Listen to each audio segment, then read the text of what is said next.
Company ने उनको चंदा नहीं दिया। अरे ठीक है, रोड सरकारी, लाइट सरकारी, बिजली सरकारी, खसी का मीट सरकारी नहीं था।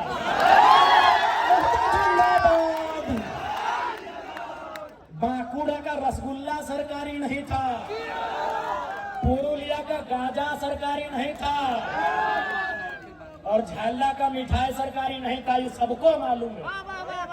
वो कड़वी सच्चाई आप जानो मानो, वो कंपनी ने दिया है। रोड सरकार बनाई होगी, मिठाई का दाम कंपनी से। अभी अवैध पैसा, गुरुजी भी खुश नहीं होते अगर आज होते तो। हमको मालूम है एनटीपीसी आपका चंदा सीधे सीएम साहब के दोस्तों को जाता है, शायद उनको भी जाता होगा कि गलत बोला यो। मात्र 10 दिन में गुरुजी के जब निधन भेल और जे तोहनी जलवे घड़ी लकड़ी दिए ले के नेमरा गांव याद कर, नेमरा गांव के तस्वीर कैसा हलाय। और आज चल जाओ जाकर देख ले नेमरा गांव के तस्वीर कैसा है। हम नहीं कहिए कि माननीय मुख्यमंत्री ने कोई गलत काम कर रहा है, ठीक है, बढ़िया काम कर ले मुख्यमंत्री साहब, बहुत बढ़िया काम कर ली कि 10 दिन में नेमरा के तस्वीर सुधार डाली। तो कि खाली नेमरे एगो गांव है कि नेमरे एगो गांव है? झारखंड में 32,600 के आसपास गांव है। जब 10 दिन में एगो गांव सुधर सकल है तो 25 साल में 32,000 गांव में आधो सुधरना चाहिए कि नहीं सुधरना चाहिए? सुधर चाहिए कि नहीं? हाँ माना ये कि माननीय मुख्यमंत्री अपन पिता के खोए दलतीन, झारखंड एगो मसीहा के खोए दिलाय, एक बड़ा नेता के खोए दिलाय। लेकिन सच्चाई और सवाल ये है कि खाली गुरुजी अगर आज रहते तो खाली नेमरा के तरक्की से खुश भय जीत की। तो आज बढ़िया उदाहरण प्रस्तुत किया है माननीय मुख्यमंत्री जी, आपने ये बहुत बढ़िया उदाहरण पेश किया है कि यदि आपकी इच्छा शक्ति हो, यदि दिल और मन से कोई काम करे चाहा तो 10 दिन बहुत बड़ा काम होगा। लेकिन आज 25 साल भाई गए झारखंड राज्य के जे गिदरवा गिदरिया झारखंड राज्य बने के समय जन्मल हला या घसरा हला, जे गिदरवा या गिदरिया परिवार मैनेज हो जाते हैं, हमको मालूम है। लेकिन याद रखिएगा, हमारे पड़ोस में एक देश है, उसका नाम है बांग्लादेश। जनता प्रधानमंत्री के घर घुस गई और एक एक खिड़की उखाड़ के ले आई एनटीसी वाले। हमारे पड़ोस में एक देश है, उसका नाम है बांग्लादेश। भूखी सताई लाचार बेबस जनता प्रधानमंत्री के घर में घुस गई और एक एक ईंट उखाड़ के ले गई। हमारे बगल में और एक देश है पड़ोसी जो हमसे जल सीमा साझा करता है, नाम है श्रीलंका। राष्ट्रपति के घर घुस गई जनता, राष्ट्रपति के घर जनता घुस गई। ये जनता है जिस दिन चाहेगी डीसी का ऑफिस हो, एसपी का ऑफिस हो या सीएम का ऑफिस हो, एक एक ईंट कबाड़ के ले गए।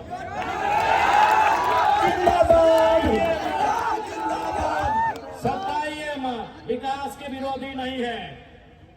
हम वो लोग हैं जो जमीन 1960 में दिए हैं और धरना 2025 में दे रहे हैं।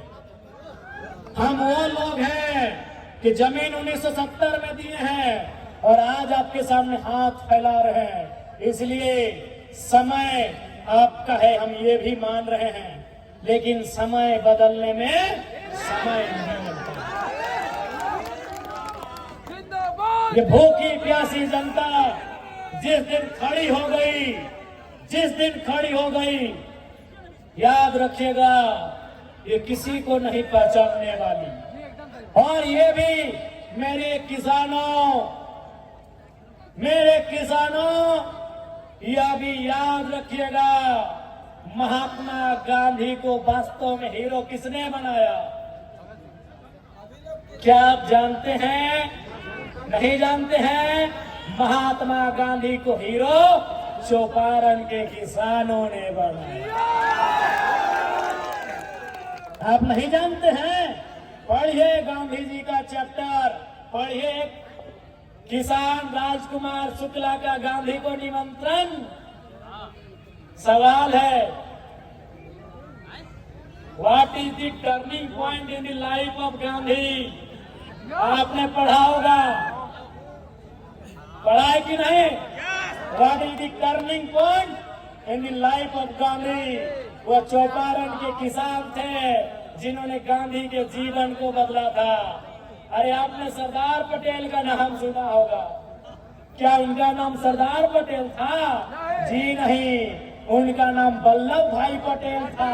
तो ये सरदार किसने बनाया? बड़दोली के किसानों ने बनाया।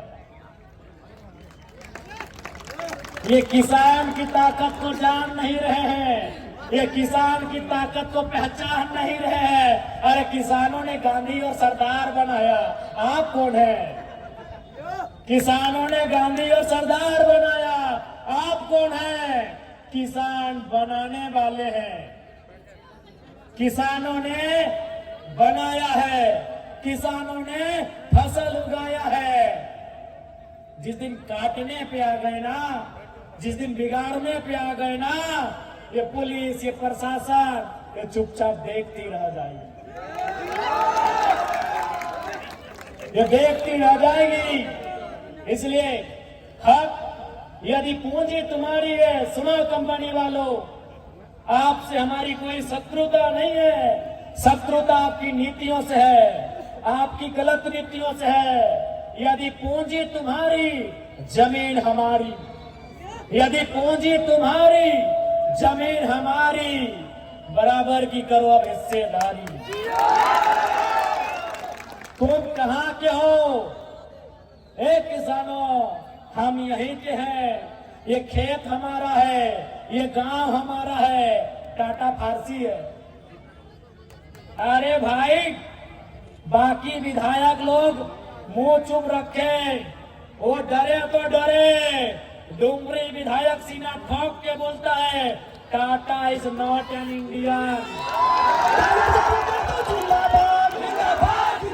टाटा हिंदुस्तानी नहीं है। आप जानते थे? आप जानते थे? टाटा हिंदुस्तानी नहीं है, टाटा फारसी है, फारसी है। आपने कभी टाटा का झंडा देखा है? उनकी गाड़ियों में जाके देखिएगा और लोकतांत्रिक भारत में सवाल कीजिएगा, तिरंगा क्यों नहीं है? क्योंकि उसके लिए बड़ा खोपड़ा चाहिए। ये कोयला चोरी, बालू चोरी करने वाला नेता का दिमाग वहां तक नहीं जाएगा। कभी जाके टाटा का अपना निजी झंडा देखिएगा।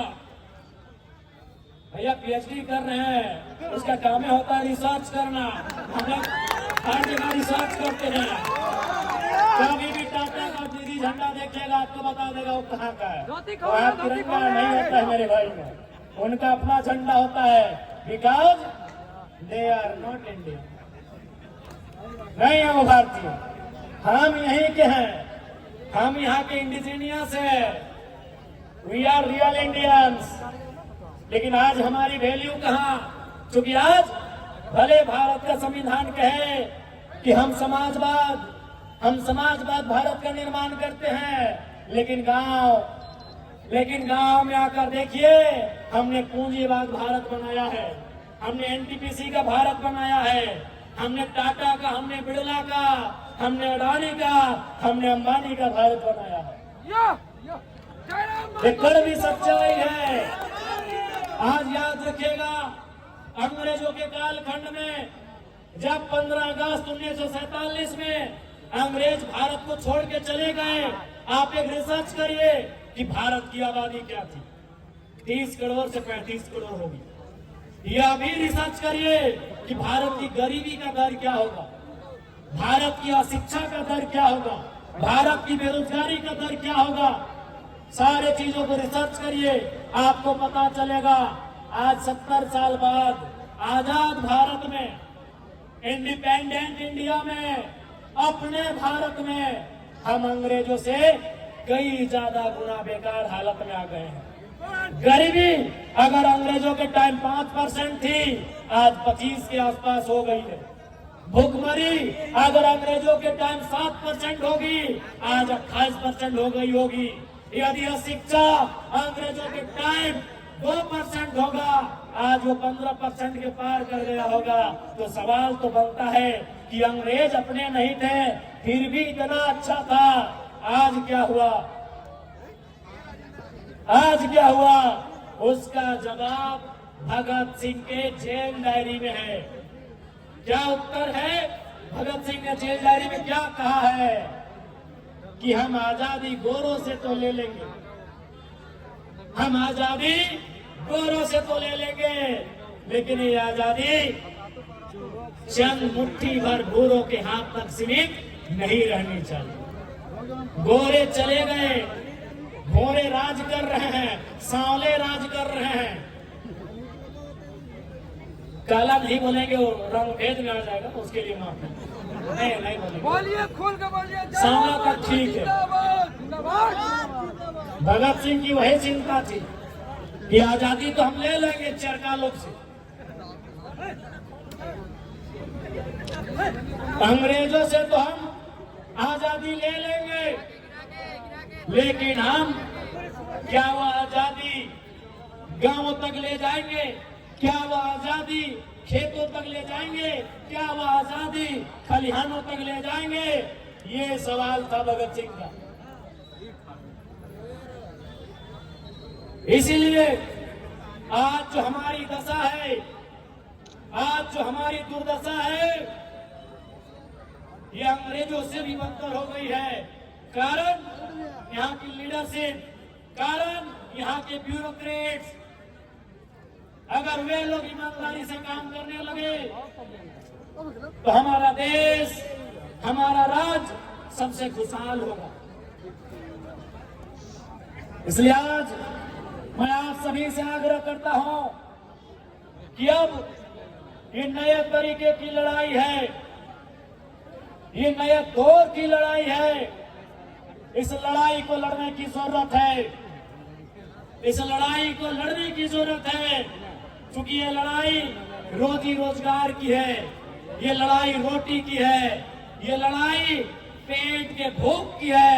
इसलिए इस लड़ाई को लड़ना हमारा कर्तव्य बन जाता है, इस लड़ाई को लड़ना हमारा राइट बनता है। इस लड़ाई को हमें लड़ने की आवश्यकता है। और मैं पुनः कहूंगा, यह भारत देश है, यह देश गांधी को मानता है, यह देश आजाद और भगत सिंह को भी मानता है।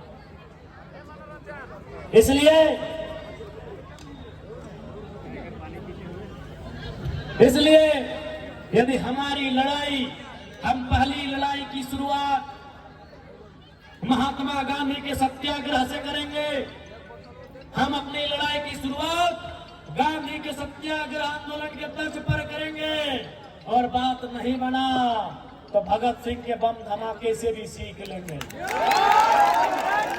यदि बात नहीं बना तो भगत सिंह के बम के धमाके से भी हम सीख लेंगे, चूंकि ये गांधी का भी देश है, आजाद भगत सिंह अस्पताल खुदीराम बोस का भी देश है। इसलिए आज मैं तमाम विशेषकर नौजवानों से कहूंगा कि आज हर एक जुल्म